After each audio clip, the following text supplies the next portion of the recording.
Last ക്ലാസ്സിൽ നമ്മൾ analytical petty cash book എങ്ങനെയാണ് റെക്കോർഡ് ചെയ്യുക എന്നുള്ളത് നമ്മൾ ഡിസ്കസ് ചെയ്തു. അതിൻ്റെ ഒരു പ്രോബ്ലം നമ്മൾ ചെയ്തു. ഇനി അതിൻ്റെ ഒരു എക്സാമ്പിളും കൂടി നമുക്ക് ചെയ്യാം. ഓക്കെ, അപ്പോൾ ഒരു ക്വസ്റ്റ്യൻ തന്നിട്ടുണ്ട്. Enter the following transactions in an analytical petty cash book maintained on imprest system. അപ്പം ഇങ്ങനെ തന്നിട്ടുണ്ടെങ്കിൽ നമ്മുടെ അടുത്ത് ക്വസ്റ്റ്യനിൽ പറഞ്ഞിട്ടുണ്ട് analytical petty cash book prepare ചെയ്യാൻ. പിന്നെ നമ്മുടെ അടുത്ത് പറഞ്ഞിട്ടുണ്ട് it is maintained on imprest system. Imprest സിസ്റ്റത്തിലാണ് മെയിൻറ്റെയിൻ ചെയ്യുന്നത്. അപ്പോൾ നമ്മൾ എന്ത് ചെയ്യണം?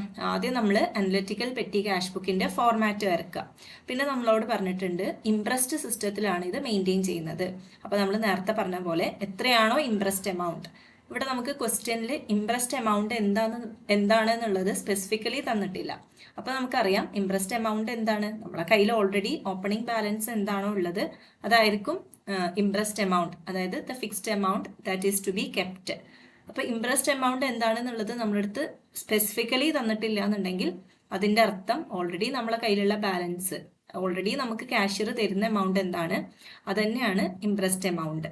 ഓക്കെ, അപ്പോൾ ആ ഒരു ഇംപ്രസ്ഡ് എമൗണ്ട് മെയിൻറ്റെയിൻ ചെയ്തുകൊണ്ട് വേണം നമ്മൾ പെറ്റി ക്യാഷ് ബുക്ക് പ്രിപ്പയർ ചെയ്യാൻ. അപ്പോൾ നമുക്ക് ആദ്യം പെറ്റി ക്യാഷ് ബുക്കിൻ്റെ അനലറ്റിക്കൽ പെറ്റി ക്യാഷ് ബുക്കിൻ്റെ ഫോർമാറ്റ് വരക്കാം.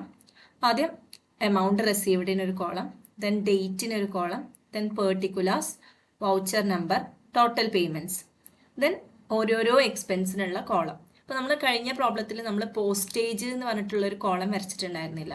ഓക്കെ, അപ്പോൾ എപ്പോഴും നല്ലത് നമ്മൾ ഓരോ ക്വസ്റ്റ്യൻ നോക്കിയിട്ട് ആൻസർ ചെയ്യുന്നതിനേക്കാളും നല്ലത് ഈ ഒരു ഫോർമാറ്റ്, ഇത്രയും ബോക്സസ് എന്തായാലും വരക്കുകയാണ് നല്ലത്. കാരണം ഏത് ക്വസ്റ്റ്യനിലും ഇത്രയും ഐറ്റംസ് ഉണ്ടാവും. ഇനി ഏതെങ്കിലും ഒരു ഐറ്റം അല്ലെങ്കിൽ അതങ്ങനെ ബ്ലാങ്ക് ആക്കി ഇട്ടാൽ മതി. അപ്പോൾ പോസ്റ്റേജിനും കൂടിയും എപ്പോഴും ഒരു ക്വസ്റ്റ്യൻ ചെയ്യുമ്പോൾ നമ്മൾ പോസ്റ്റേജിനും കൂടിയും എപ്പോഴും ഒരു കോളം വരക്കുക. ലാസ്റ്റ് പ്രോബ്ലത്തിൽ ഞാനത് പറയാൻ വിട്ടുപോയതാണ്. ഓക്കെ, അപ്പോൾ പോസ്റ്റേജിന് ഒരു കോളം കൊടുത്തു. ദെൻ അടുത്തത് printing and stationery, travelling expense, carriage, sundry expense, ledger accounts. അപ്പോൾ അതൊക്കെ എന്തിനാണെന്നുള്ളത് നമ്മൾ പറഞ്ഞതാണ്. അപ്പോൾ ഇത്രയും ഹെഡിങ്സ് എപ്പോഴും ഒരു അനലറ്റിക്കൽ പെറ്റി ക്യാഷ് ബുക്കിൻ്റെ പ്രോബ്ലം കിട്ടിയാൽ ഇത്രയും ഹെഡിങ്സ് നമ്മൾ എന്ത് ചെയ്യാം, ആദ്യം വരച്ചു വെക്കുക. പിന്നെ ഏറ്റവും താഴെ ഇങ്ങനെ ടോട്ടലിന്, അതായത് നമ്മൾ ഏറ്റവും ആൻസർ കഴിഞ്ഞ് ലാസ്റ്റ് ഇതുപോലെ ടോട്ടൽ ചെയ്യാൻ ഇതുപോലെ രണ്ട് ടോട്ടൽ കോളംസും എമൗണ്ട് റിസീവ്ഡിലും ടോട്ടൽ പേയ്മെന്റ്സിലും വരച്ചു വെക്കാം. എന്നിട്ട് നമ്മൾ ഓരോ ഐറ്റംസ് ആയിട്ട് നമുക്ക് എന്ത് ചെയ്യാം, എൻ്റർ ചെയ്യാം. അപ്പോൾ ക്വസ്റ്റ്യൻ നോക്കാം. ക്വസ്റ്റ്യനിൽ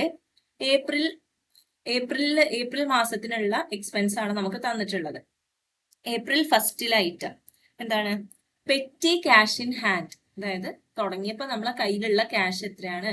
30. Petty cash in hand 30. അതിന്റെ അർത്ഥം നമ്മൾ ബിസിനസ് തുടങ്ങുമ്പോൾ, അതായത് നമ്മൾ മന്ത് തുടങ്ങുമ്പോൾ നമ്മളെ കയ്യിലുണ്ടായിരുന്ന ക്യാഷ് എന്താണ്? 30 റുപ്പീസ് ആണ്. അപ്പോൾ ബാലൻസ് ബ്രോട്ട് ഡൗൺ, നമ്മളെ കയ്യിൽ ഓൾറെഡി തുടങ്ങുമ്പോൾ ഉള്ള ക്യാഷ് എന്ത് ചെയ്യണം, നമ്മൾ ടു ബാലൻസ് ബ്രോട്ട് ഡൗൺ എന്ന് പറഞ്ഞിട്ട് വേണം റെക്കോർഡ് ചെയ്യാൻ. അപ്പൊ ഡേറ്റിന്റെ അവിടെ April 1 to balance brought down. എപ്പോഴും തുടക്കത്തിലുള്ള ബാലൻസ് നമ്മൾ എന്ത് ചെയ്യണം, ടു ബാലൻസ് ബ്രോട്ട് ഡൗൺ എന്ന് പറഞ്ഞിട്ട് എഴുതാം. പിന്നെ കയ്യിൽ നമുക്ക് കിട്ടിയ എമൗണ്ട് അല്ലേ, നമ്മളെ കയ്യിലുള്ള എമൗണ്ട് അല്ലേ, പേയ്മെന്റ്സ് അല്ലല്ലോ. അപ്പൊ നമ്മൾ എമൗണ്ട് റിസീവ്ഡിൽ റെക്കോർഡ് ചെയ്യാം. എമൗണ്ട് എത്രയാണ് വരുന്നത്? എമൗണ്ട് വരുന്നത് 30. ഇപ്പൊ 30 നമ്മൾ എന്ത് ചെയ്യാം, എമൗണ്ട് റിസീവ്ഡിൽ നമ്മൾ എന്ത് ചെയ്യാം, റെക്കോർഡ് ചെയ്യാം. ഇനി അടുത്ത പെർട്ടിക്കുലേഴ്സ് നമ്മൾ ക്വസ്റ്റ്യൻ നോക്കിക്കഴിഞ്ഞാൽ ഏപ്രിൽ ഫസ്റ്റ് തന്നെ എന്തുണ്ട്? Cash received from the chief cashier. അതായത് ചീഫ് കാഷ്യർ നമുക്ക് ക്യാഷ് തന്നു. തുടങ്ങുമ്പോൾ നമ്മളെ കയ്യിൽ 30 ഉണ്ടായിരുന്നു. പിന്നെ ചീഫ് കാഷ്യർ എന്ത് തന്നു? നമുക്ക് 170 റുപ്പീസും കൂടി നമുക്ക് തന്നു. അപ്പോൾ ക്യാഷ് പിന്നീട് കിട്ടുന്നത് നമ്മൾ എന്ത് പറഞ്ഞിട്ട് റെക്കോർഡ് ചെയ്യണം? ടു ക്യാഷ് എന്ന് പറഞ്ഞിട്ട് വേണം നമ്മൾ റെക്കോർഡ് ചെയ്യാൻ. അപ്പൊ കിട്ടിയ ക്യാഷും നമ്മൾ റെക്കോർഡ് ചെയ്യാം. സെയിം ഡേറ്റ് തന്നെയാണ്. To cash account. എമൗണ്ട് വരുന്നത് 170. അപ്പൊ അതും എമൗണ്ട് റിസീവ്ഡ് അല്ലേ, അപ്പൊ അതും എമൗണ്ട് റിസീവ്ഡ് കോളത്തിൽ എഴുതാം 170. ഓക്കെ, അപ്പോൾ ക്വസ്റ്റ്യനില് ഓപ്പണിംഗ് ബാലൻസ് ആയിട്ടുള്ള 30 rupees two balance brought down നമ്മൾ റെക്കോർഡ് ചെയ്തു. ദെൻ പിന്നീട് ക്യാഷ്യർ നമുക്ക് തന്ന ക്യാഷ് 170 റുപ്പീസ് നമ്മൾ എന്ത് ചെയ്തു, എമൗണ്ട് റിസീവ്ഡിൽ റെക്കോർഡ് ചെയ്തു. ഇനി ഓരോ എക്സ്പെൻസസ് 1 by 1 ആയിട്ട് നമുക്ക് റെക്കോർഡ് ചെയ്യാം. ഫസ്റ്റ് എക്സ്പെൻസ് 5th ഏപ്രിലാണ് വരുന്നത്.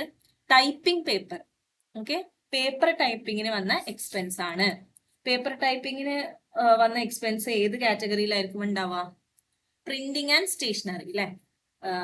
നമ്മൾ പറഞ്ഞു പ്രിന്റിങ് എക്സ്പെൻസും അതുപോലെ സ്റ്റേഷനറി, പേപ്പർ, പെന്ന്, അങ്ങനത്തെ എക്സ്പെൻസസ് ഒക്കെ വരുന്നത് പ്രിന്റിങ് ആൻഡ് സ്റ്റേഷനറിയിലാണ്. അപ്പൊ നമുക്ക് ഈ എക്സ്പെൻസ് ടൈപ്പിംഗ് പേപ്പർ എന്നുള്ള എക്സ്പെൻസ് പ്രിന്റിങ് ആൻഡ് സ്റ്റേഷനറി എന്ന് പറഞ്ഞ കോളത്തിൽ റെക്കോർഡ് ചെയ്യാം. ഓക്കെ, അപ്പോൾ ഡേറ്റ് എന്താണ്? April 5 ആണ് ഡേറ്റ്. April 5 ഡേറ്റ് ഇടുക. April 5 എന്താണ് ഐറ്റം വരുന്നത്? പെർട്ടിക്കുലാർസിൽ 2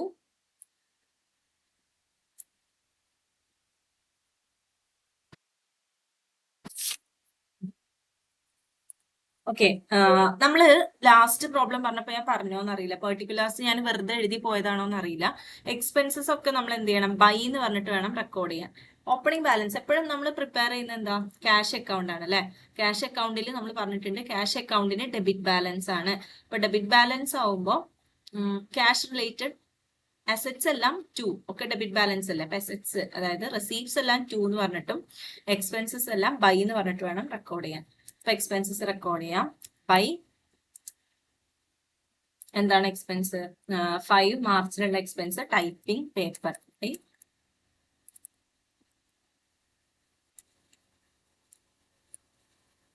ബൈ ടൈപ്പിംഗ് പേപ്പർ. എമൗണ്ട് എത്ര? എക്സ്പെൻസ് ആയതുകൊണ്ട് നമ്മൾ എന്ത് ചെയ്യണം? എക്സ്പെൻസ് കോളത്തിൽ വേണം റെക്കോർഡ് ചെയ്യാൻ. എമൗണ്ട് 15 ആണ് വരുന്നത്. നമ്മൾ എന്ത് ചെയ്തു? പ്രിന്റിംഗ് ആൻഡ് സ്റ്റേഷനറിയിൽ 15 റെക്കോർഡ് ചെയ്തു. ഒപ്പം തന്നെ നമ്മൾ എന്ത് ചെയ്യണം? ടോട്ടൽ പേയ്മെന്റ്സിലും എന്ത് ചെയ്യണം? ഈ 15 റെക്കോർഡ് ചെയ്യണം. അപ്പോൾ രണ്ട് സ്ഥലത്ത് നമ്മൾ റെക്കോർഡ് ചെയ്തു. ഇനി അടുത്ത ക്വസ്റ്റ്യൻ നോക്കാം. അടുത്ത എക്സ്പെൻസ് എന്താ? Office cleaning. 8th ഏപ്രിലില് ഓഫീസ് ക്ലീനിങ്ങിന് എക്സ്പെൻസ് വന്നിട്ടുണ്ട്. എത്രയാണ് office cleaning? 28th April. Date ഇടുക 8. എമൗണ്ട് ഐറ്റം എഴുതുക. ബൈ ഓഫീസ് ക്ലീനിങ് എക്സ്പെൻസ് വന്നിട്ടുണ്ട്. എമൗണ്ട് വരുന്നത് 20 ആണ്. അപ്പൊ ടോട്ടലിലും എഴുതണം. എല്ലാം ആദ്യം തന്നെ നമുക്ക് വേണമെങ്കിൽ ടോട്ടലിൽ എഴുതി പോവാം. എല്ലാ എക്സ്പെൻസും ടോട്ടലിലും വരും, പിന്നെ അതിന്റെ റെസ്പെക്റ്റീവ് ഏരിയയിലും വരും. അപ്പൊ ഇവിടെ എക്സ്പെൻസ് ഓഫീസ് ക്ലീനിങ് ആണ്. ഓഫീസ് ക്ലീനിങ് എന്ന് പറഞ്ഞിട്ട് ഏതെങ്കിലും ഹെഡ് ഉണ്ടോ? ഏതെങ്കിലും കാറ്റഗറി ഉണ്ടോ നമുക്കിവിടെ? ഇല്ലല്ലോ. അപ്പൊ ഇവിടെ ഈ കൊടുത്തിട്ടുള്ള ഹെഡിങ്ങിലൊന്നും ഇല്ലാത്ത എക്സ്പെൻസസ് നമ്മൾ റെക്കോർഡ് ചെയ്യേണ്ടത് ഏതാണ്? നമ്മൾ നേരത്തെ കഴിഞ്ഞ ക്ലാസ്സിൽ പറഞ്ഞ പോലെ സൺട്രി എക്സ്പെൻസസിലാണ്. ഓക്കെ. അപ്പൊ ഓഫീസ് ക്ലീനിങ് നമുക്ക് എന്ത് ചെയ്യാം? സൺട്രി എക്സ്പെൻസസിന്റെ അണ്ടറിൽ റെക്കോർഡ് ചെയ്യാം. 20 rupees റെക്കോർഡ് ചെയ്തു. ഇനി ക്വസ്റ്റ്യൻ നോക്കാം. അടുത്ത ഐറ്റം വരുന്നത് പോസ്റ്റേജ്. ഡേറ്റ് 12 ഏപ്രിലില് പോസ്റ്റേജിന് 12 rupees ചെലവായിട്ടുണ്ട്. അപ്പൊ ഡേറ്റ് 12 ഏപ്രിൽ. പോസ്റ്റേജ് ഐറ്റം പെർട്ടിക്കുലാർസിൽ ബൈ പോസ്റ്റേജ് എക്സ്പെൻസ് ആണ്. എമൗണ്ട് വരുന്നത് പോസ്റ്റേജിന് 12 ആണ്. അപ്പൊ ടോട്ടൽ പേയ്മെന്റ്സിന് 12 എഴുതുക. പിന്നെ പോസ്റ്റേജിന് മാത്രമായിട്ട് ഇവിടെ ഒരു കോളം ഉണ്ട്. അപ്പൊ പോസ്റ്റേജ് കോളത്തിൽ എന്ത് ചെയ്യാം? ഈ 12 rupees റെക്കോർഡ് ചെയ്യാം. ഇനി ക്വസ്റ്റ്യനിൽ അടുത്ത എക്സ്പെൻസ് നോക്കാം. അടുത്ത ഐറ്റം 15th ഏപ്രിലില് ക്യാരേജ് എക്സ്പെൻസ് ആണ് വരുന്നത് 10 rupees. അപ്പൊ അത് റെക്കോർഡ് ചെയ്യാം. Date 15 April. പെർട്ടിക്കുലാർസിൽ എന്താണെന്ന് എഴുതുക. By carriage. എത്രയാണ് എമൗണ്ട് വരുന്നത്? ക്യാരേജ് 10 rupees ആണ്. അപ്പൊ ആദ്യം ടോട്ടൽ പേയ്മെന്റ്സിൽ എഴുതുക 10 rupees. ഇനി ക്യാരേജിനായിട്ട് നമുക്കൊരു കോളല്ലേ, അവിടെ എന്ത് എഴുതാം? ക്യാരേജ് എക്സ്പെൻസ് 10 റെക്കോർഡ് ചെയ്യാം. ടോട്ടൽ പേയ്മെന്റ്സിലും റെക്കോർഡ് ചെയ്തു, ക്യാരേജിന്റെ കോളത്തിലും റെക്കോർഡ് ചെയ്തു. ഇനി ക്വസ്റ്റ്യനിൽ അടുത്ത ഐറ്റം എന്താ നോക്കാം. അടുത്ത ഐറ്റം പിന്നെയും വരുന്നത് 18 ഏപ്രിലിൽ പോസ്റ്റേജ് എക്സ്പെൻസ് ആണ് 16 rupees. അപ്പൊ 18th ഏപ്രിൽ ഡേറ്റ് ഇട്ടു. പെർട്ടിക്കുലാർസ് വരുന്നത് ബൈ പോസ്റ്റേജ് എക്സ്പെൻസ് ആണ്. പോസ്റ്റേജ് എക്സ്പെൻസ് എത്ര വരുന്നത്? Postage expense 16 rupees. അപ്പൊ നമ്മൾ ടോട്ടൽ പേയ്മെന്റ്സിലും എഴുതി, ഇനി പോസ്റ്റേജിന്റെ കോളത്തിലും എഴുതാം 16 rupees. രണ്ട് സ്ഥലത്തും റെക്കോർഡ് ചെയ്തു. ഇനി അടുത്ത ഐറ്റം നോക്കാം. അടുത്ത ഐറ്റം 22 ഏപ്രിലില് ടൈപ്പ് റൈറ്റർ റിബൺ, അതായത് ടൈപ്പ് റൈറ്ററിന് വേണ്ടിയിട്ടുള്ള ഒരു റിബൺ മേടിച്ചു. സോ അതെന്താണ്? റിലേറ്റഡ് ടു പ്രിന്റിംഗ് അല്ലേ? ടൈപ്പ് റൈറ്റർ റിബൺ ഒക്കെ റിലേറ്റഡ് ടു പ്രിന്റിംഗ് ആണ്. അപ്പൊ നമുക്ക് പ്രിന്റിംഗ് എക്സ്പെൻസിൽ റെക്കോർഡ് ചെയ്യാം അല്ലെ? Typewriter ribbon, typewriter printing and stationery ഒക്കെ പ്രിന്റിംഗ് ആൻഡ് സ്റ്റേഷനറിയിലാണ് വരുന്നത്. അപ്പൊ date 22 April. By typewriter ribbon. Amount വരുന്നത് 25. അപ്പൊ ടോട്ടൽ കോളത്തിലും 25 റെക്കോർഡ് ചെയ്യാം. പ്രിന്റിംഗ് ആൻഡ് സ്റ്റേഷനറിയിലും എന്ത് ചെയ്യാം? 25 റെക്കോർഡ് ചെയ്യും. ഇനി അടുത്ത ഐറ്റം നോക്കാം. അടുത്ത item 25 April paid to Sam. അതായത് നമുക്ക് വന്ന എക്സ്പെൻസ് പെയ്ഡ് ടു സാമിന് ചെറിയൊരു എമൗണ്ട് കൊടുത്തിട്ടുണ്ട് 40. അപ്പൊ നമ്മൾ നേരത്തെ പറഞ്ഞു, തുടക്കത്തിൽ പറഞ്ഞു, ലെഡ്ജർ അക്കൗണ്ട്സ് നമ്മൾ പ്രിപ്പയർ ചെയ്യുന്ന സമയത്ത് ഒരാൾക്ക് എന്തെങ്കിലും പേയ്മെന്റ്സ് കൊടുത്തിട്ടുണ്ടെങ്കിൽ അത് നമ്മൾ എഴുതേണ്ട കാറ്റഗറിയാണ് ലെഡ്ജർ അക്കൗണ്ട്സ്. അപ്പൊ പെയ്ഡ് ടു സാം എന്നുള്ള ഈ 40 റുപ്പീസ് നമുക്ക് എന്ത് ചെയ്യാം, ലെഡ്ജർ അക്കൗണ്ട്സിൽ റെക്കോർഡ് ചെയ്യാം. അപ്പൊ ഡേറ്റ് 25 ഏപ്രിൽ ബൈ സാം, അതായത് സാമിന് കൊടുത്തു. എമൗണ്ട് എത്രയാണ്? സാമിന് കൊടുത്ത എമൗണ്ട് 40 റുപ്പീസ് ആണ്. ടോട്ടൽ പേയ്മെന്റ്സിൽ എഴുതാം. എന്ത് എഴുതുമ്പോഴും ആദ്യം പേയ്മെന്റ്സിൽ എഴുതി പോയാൽ മതി, എന്നാ പിന്നെ വിട്ടുപോകില്ല. അപ്പൊ ബൈ സാം 40 എഴുതി. ഇനി ലെഡ്ജർ അക്കൗണ്ട്സിൽ നമ്മൾ എന്ത് ചെയ്യണം? 40 റെക്കോർഡ് ചെയ്യണം. അപ്പോൾ ലെഡ്ജർ അക്കൗണ്ട്സിൽ റെക്കോർഡ് ചെയ്തു. ഇനി അടുത്ത ക്വസ്റ്റ്യനിൽ അടുത്ത ഐറ്റം നോക്കുക. 27 ഏപ്രിലില് bus fare paid to travelling agent. Travelling ഏജന്റിന് ബസ്സിന് നമ്മൾ ചാർജ് കൊടുത്തു 30. അപ്പൊ അതെന്താണ്? ട്രാവലിംഗ് എക്സ്പെൻസ് അല്ലേ? നമുക്ക് ട്രാവലിംഗ് എക്സ്പെൻസസിന്റെ കോളത്തിൽ എഴുതാം. ഡേറ്റ് വരുന്നത് 27 April. Category by travelling expense. എത്രയാണ് ട്രാവലിംഗ് എക്സ്പെൻസ്? 30 റുപ്പീസ് ആണ്. അപ്പൊ ടോട്ടൽ എഴുതി 30. ഒപ്പം ട്രാവലിംഗ് എക്സ്പെൻസിനായിട്ട് ഒരു കാറ്റഗറി ഉണ്ട്, അപ്പൊ അവിടെ എഴുതാം 30. ഓക്കെ. അപ്പൊ ട്രാവലിംഗ് എക്സ്പെൻസ് എന്ത് ചെയ്തു? ട്രാവലിംഗ് എക്സ്പെൻസസിന്റെ അണ്ടറിൽ റെക്കോർഡ് ചെയ്തു. ഇനി ക്വസ്റ്റ്യൻ നോക്കാം. അടുത്ത ഐറ്റം വരുന്നത് 30 ഏപ്രിലില് ഓഫീസ് ക്ലീനിങ്ങിന് വേണ്ടി 15 രൂപ ചെലവായിട്ടുണ്ട്. Office cleaning. അപ്പൊ ഓഫീസ് ക്ലീനിങ് പ്രത്യേകിച്ച് ഇവിടെ കാറ്റഗറി ഒന്നും ഇല്ല. അപ്പൊ അതൊക്കെ എന്ത് ചെയ്യണം? സൺട്രി എക്സ്പെൻസസിൽ വേണം നമ്മൾ റെക്കോർഡ് ചെയ്യാൻ. അപ്പൊ ഡേറ്റ് വരുന്നത് 30 April by office cleaning. Amount 15 rupees ആണ് ചെലവായിട്ടുള്ളത്. ഇപ്പൊ ടോട്ടൽ പേയ്മെന്റ്സിൽ എഴുതി 15. അതുപോലെ സൺട്രി എക്സ്പെൻസസിൽ ഇതിന് പ്രത്യേകിച്ച് കാറ്റഗറി ഒന്നും ഇല്ലാത്തതുകൊണ്ട് നമുക്ക് എവിടെ റെക്കോർഡ് ചെയ്യണം? സൺട്രി എക്സ്പെൻസസിൽ റെക്കോർഡ് ചെയ്തു 15. അപ്പൊ ഇത്രയാണ് നമുക്ക് ക്വസ്റ്റ്യനിൽ തന്നിട്ടുള്ള എക്സ്പെൻസസ്. ക്വസ്റ്റ്യനിൽ നമുക്ക് ഇത്രയും ഐറ്റംസ് ആണ് തന്നിട്ടുള്ളത്. തുടക്കത്തിൽ തന്ന ബാലൻസ് എമൗണ്ട്, ഓപ്പണിംഗ് ബാലൻസ് നമ്മൾ എന്ത് ചെയ്തു? ആദ്യം ഇവിടെ ബാലൻസ് ബ്രോട്ട് ഡൗൺ, ആദ്യം ഇവിടെ ബാലൻസ് ബ്രോട്ട് ഡൗണും ടു ക്യാഷ് എന്ന് പറഞ്ഞ് നമ്മൾ എന്ത് ചെയ്തു? തുടക്കത്തിൽ തന്നിട്ടുള്ള റെസീപ്റ്റ്സ് നമ്മൾ എന്ത് ചെയ്തു? എമൗണ്ട് കോളത്തിൽ നമ്മൾ റെക്കോർഡ് ചെയ്തു. ഓക്കെ. പിന്നെ ബാക്കി വരുന്ന എക്സ്പെൻസ് ഒക്കെ നമ്മൾ എന്ത് ചെയ്തു? ടോട്ടൽ പേയ്മെന്റ്സിലും എഴുതി, അതിന്റെ ഓരോരോ കാറ്റഗറീസിലും എഴുതി. ഇനി നമ്മൾ ആദ്യം ചെയ്യേണ്ടത്, നമ്മൾ താഴെ ഒരു ബോക്സ് വരച്ചു വെക്കണം. എത്രയാണ് നമ്മുടെ കയ്യിൽ ഓപ്പണിംഗ് ബാലൻസ് ഉണ്ടായത് അത് നമ്മൾ ടോട്ടൽ ചെയ്ത് വെക്കുക. എത്ര രൂപ നമ്മുടെ കയ്യിലുള്ളത്? എമൗണ്ട് റിസീവ്ഡിൽ 30 ഉണ്ട്, 170 ഉണ്ട്. അപ്പൊ ടോട്ടൽ ബിസിനസ് തുടങ്ങുമ്പോൾ, മന്ത് തുടങ്ങുമ്പോൾ നമ്മളെ കയ്യിലുണ്ടായിരുന്ന എമൗണ്ട് എത്രയായിരുന്നു? 200 റുപ്പീസ് ആയിരുന്നു. അത് ടോട്ടൽ കോളത്തിൽ ഇട്ട് വെക്കുക. 200. രണ്ട് ടോട്ടലിലും, പേയ്മെന്റ്സിലും റെസീവ്ഡിലും ടോട്ടൽ ചെയ്ത് വെക്കുക.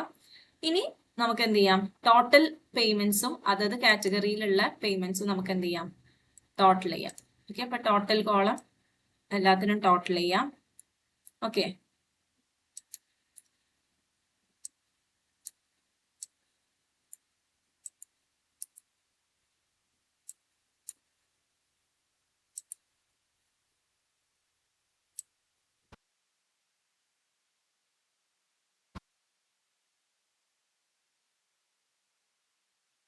നമുക്ക് ടോട്ടൽ ചെയ്യാം. ഫസ്റ്റ് ടോട്ടൽ പേയ്മെന്റ്സ് ടോട്ടൽ ചെയ്യാം. എത്രയൊക്കെയാണ് ടോട്ടൽ പേയ്മെന്റ് കോളത്തിൽ വരുന്ന എമൗണ്ട്? 15, 20, 12, 10, 16, 25, 40, 30, 15. ഇത്രയും എമൗണ്ട് ടോട്ടൽ ചെയ്യാം. ഇത്രയും എമൗണ്ട് ടോട്ടൽ ചെയ്താൽ നമുക്ക് കിട്ടുന്നത് 183 ആണ്. 183 എന്ത് ചെയ്യാം? ടോട്ടലിൽ എഴുതാം. ഓക്കെ. ഇനി ഓരോരോ കാറ്റഗറീസ് ആയിട്ട് നമുക്ക് ടോട്ടൽ ചെയ്യാം. First postage. പോസ്റ്റേജിൽ 12 ഉണ്ട്, 16 ഉണ്ട്. അപ്പൊ ടോട്ടൽ വരുന്നത് 28. ദെൻ പ്രിന്റിംഗ് ആൻഡ് സ്റ്റേഷനറിയിൽ 15ഉം 25ഉം ഉണ്ട്. അപ്പൊ ടോട്ടൽ വരുന്നത് 40. അത് ടോട്ടൽ ചെയ്തിട്ടു. ട്രാവലിംഗ് എക്സ്പെൻസിൽ 30 ഉള്ളൂ. 30 ടോട്ടൽ ചെയ്തു. കാരേജസിൽ വരുന്ന ടോട്ടൽ 10 റുപ്പീസ് ആണ്. ദെൻ സൺട്രി എക്സ്പെൻസസിൽ 20 ഉണ്ട്, 15 ഉണ്ട്. അപ്പൊ ടോട്ടൽ വരുന്നത് 35. ദെൻ ലെഡ്ജർ അക്കൗണ്ട്സിന്റെ ടോട്ടൽ വരുന്നത് 40. അപ്പൊ നമ്മൾ ടോട്ടൽ പേയ്മെന്റ്സും ടോട്ടൽ ചെയ്തു, പിന്നെ അതായത് ഇൻഡിവിജ്വൽ അക്കൗണ്ട്സും നമ്മൾ ടോട്ടൽ ചെയ്തു. അപ്പൊ ഇത്രയും ചെയ്യാം. ഇനി നമ്മൾ എന്ത് ചെയ്യണം? നമ്മളെ കയ്യിൽ ഓൾറെഡി ഉണ്ടായിരുന്ന എമൗണ്ട് റിസീവ്ഡ് 200 ആയിരുന്നു. ടോട്ടൽ പേയ്മെന്റ്സ് എത്ര വന്നത്? നമുക്ക് ടോട്ടൽ പേയ്മെന്റ്സ് വന്നത് 183 ആണ്. അപ്പോൾ നമ്മളെ കയ്യിൽ ബാക്കി എത്ര വന്നു, ഓക്കെ, ബാക്കി വന്ന എമൗണ്ട് എന്ത് ചെയ്യണം, നമ്മൾ ക്യാരി ഡൗൺ ചെയ്യണം. അപ്പൊ ബൈ ബാലൻസ് ക്യാരി ഡൗൺ, ആ മാസത്തിന്റെ അവസാനം നമ്മൾ ബൈ ബാലൻസ് ക്യാരി ഡൗൺ ചെയ്യുക. അതായത് 30th ഏപ്രിലില് എത്ര എമൗണ്ടിന്റെ ബാലൻസാ, നമ്മളെ കയ്യിലുണ്ടായിരുന്നത് 200 രൂപയായിരുന്നു. 183 രൂപ നമ്മുടെ അടുത്ത് ചെലവായുള്ളൂ. അപ്പൊ 17 രൂപയുടെ ബാലൻസ് നമ്മളെ കയ്യിൽ വരുന്നുണ്ട്. അപ്പൊ ബൈ ബാലൻസ് ക്യാരി ഡൗൺ എന്ത് ചെയ്തു, by balance carry down 17, by balance carry down 17 നമ്മൾ ക്യാരി ഡൗൺ ചെയ്തു. അപ്പൊ അതിന്റെ അർത്ഥം 200 രൂപ ബിസിനസ് തുടങ്ങുമ്പോൾ ഉണ്ടായിരുന്നു, 17 രൂപ ബാക്കി വന്നു. അപ്പോ ആ 17 രൂപ നമ്മൾ എന്ത് ചെയ്യണം, ബാക്കി വന്നത് അടുത്ത മാസം മെയ്ന്റെ തുടക്കത്തിലോട്ട് നമ്മൾ എന്ത് ചെയ്യണം, ട്രാൻസ്ഫർ ചെയ്യണം. അപ്പോ മെയ് അടുത്ത മാസത്തിന്റെ തുടക്കം, മെയ് 1ന്റെ തുടക്കത്തിലോട്ട് ട്രാൻസ്ഫർ ചെയ്തു. അപ്പോ ക്രെഡിറ്റ് ബാലൻസ് അല്ലേ, അതായത് ക്യാഷ് കൂടുതലല്ലേ. അപ്പൊ ടു ബാലൻസ് ബ്രോട്ട് ഡൗൺ, എത്ര എമൗണ്ടാ നമുക്ക് ബാക്കിയുള്ളത്, 17 രൂപ ബാക്കിയുണ്ട്, അത് അടുത്ത മാസത്തിലോട്ട് ട്രാൻസ്ഫർ ചെയ്തു 17. ഇനി നമ്മൾ പറഞ്ഞില്ലേ, ഇൻട്രസ്റ്റ് സിസ്റ്റത്തിലാണ് നമ്മൾ റെക്കോർഡ് ചെയ്യുന്നതെന്നുണ്ടെങ്കിൽ എന്ത് ചെയ്യണം, അറ്റ് ദ എൻഡ് പിന്നെയും അടുത്ത മാസത്തിന്റെ തുടക്കത്തിലും എന്ത് ചെയ്യും, കാഷ്യർ നമുക്ക് എത്ര രൂപയാണോ നമ്മുടെ അടുത്ത് ചെലവായി അത്രയും രൂപ നമുക്ക് തരും. അപ്പൊ ആ തരുന്ന എമൗണ്ടും കൂടി നമ്മൾ ടു ക്യാഷ് എന്ന് പറഞ്ഞിട്ട് എന്ത് ചെയ്യണം, റെക്കോർഡ് ചെയ്യണം. ടു ക്യാഷ് അക്കൗണ്ട് April 1 നമുക്ക് ക്യാഷും കൂടി തരുന്നുണ്ട്. എത്ര നമ്മളെ കയ്യിൽ നിന്ന് എത്ര രൂപയാണോ ചെലവായത് അത്രയും എമൗണ്ട് നമുക്ക് തരുന്നുണ്ട്. സോറി, ഈ ബാലൻസ് ബ്രോട്ട് ഡൗൺ 17 ഇവിടെ അല്ല കേട്ടോ എഴുതേണ്ടത്, റെസീപ്റ്റ്സിലാണ് കെയർഫുൾ ആവുക.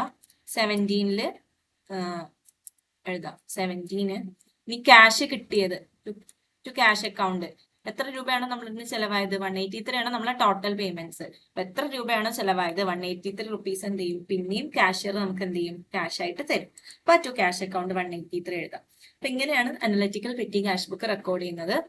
അപ്പൊ എന്താണോ നമ്മളുടെ എത്രയാണോ നമ്മളെ ഓപ്പണിംഗ് ബാലൻസ് അത് ഓൾറെഡി ടോട്ടൽ ചെയ്ത് വെക്കുക, എന്നിട്ട് ടോട്ടൽ പേയ്മെന്റ്സ് ചെയ്യുക, ബാലൻസ് വരുന്നത് ക്യാരി ഡൗൺ ചെയ്യാം. ഓക്കെ, അപ്പൊ ഇങ്ങനെയാണ് analytical petty cash book record ചെയ്യുന്നത്.